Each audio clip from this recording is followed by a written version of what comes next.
Mes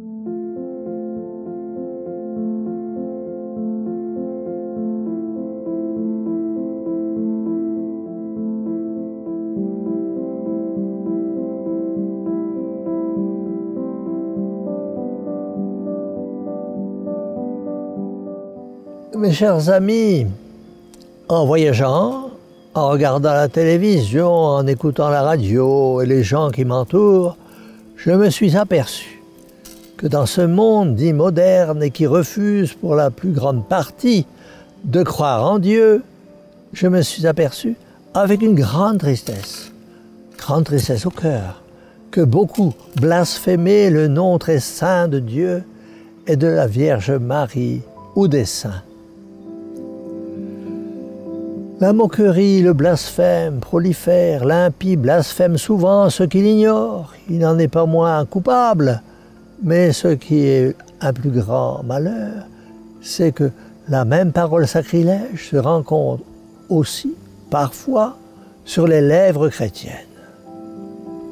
Prenons garde, car à profaner le nom du Seigneur ou de sa Sainte Mère, par une habitude que rien ne peut excuser, nous nous exposons de la part de Dieu au plus redoutable châtiment.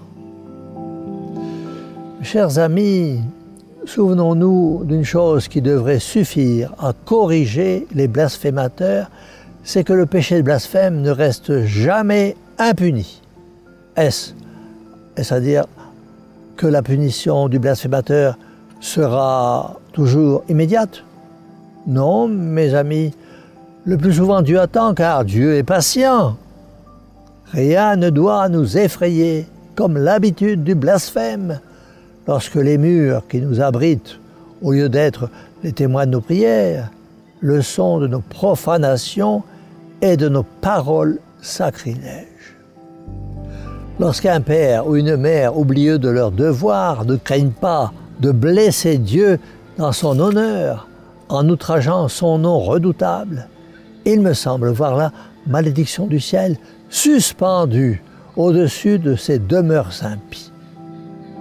Voulez-vous savoir, mes chers amis, ce que dit l'Écriture sainte au sujet des blasphémateurs incorrigibles? Parce qu'ils auront eu la hardiesse de maudire le Seigneur, ils seront condamnés au feu éternel.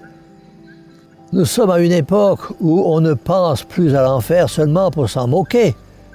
Mais cela ne l'empêche pas ni d'exister, ni de brûler. Or, dans cet abîme de flammes, où elle est inexorablement fixée, les douleurs d'une âme damnée sont indescriptibles.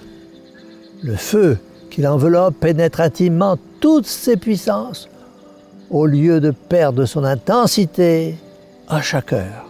Une force secrète et mystérieuse la lie toujours davantage. Le feu de l'enfer est surtout un feu intelligent.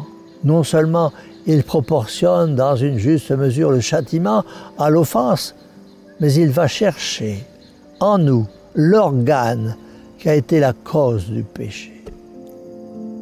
Pensez à votre âme, c'est le mot qu'il convient de dire et de redire aux blasphémateurs, car vivre dans l'incertitude sur un point aussi capital, quelle folie, mes amis! Nous avons blasphémé. Ni le travail, ni les affaires ne vont mieux. Ce n'est pas davantage parce que nous aurons blasphémé que les caractères changeront autour de nous. À quoi bon nous rendre dignes de la colère divine, comme s'il n'y avait pas assez d'épreuves nécessaires, sans en attirer de nouvelles par notre mépris? Ah, mes chers amis, s'il vous arrive de blasphémer le nom de Dieu et de la Vierge Immaculée, regrettez-le, faites pénitence. Confessez-vous pour retrouver la paix du Christ. La paix de ce Dieu d'amour qui nous aime tant, malgré nos blasphèmes et malgré nos ingratitudes. C'est pourquoi, plus que jamais, nous avons besoin de l'aide efficace de notre Mère du ciel, la Vierge fidèle, et nous lui disons: Ô Mère au cœur douloureux et immaculé, sauvez-nous. et que la bénédiction du Dieu Tout-Puissant, Père, Fils et Saint-Esprit, descende sur vous tous et demeure à jamais. Ainsi soit-il.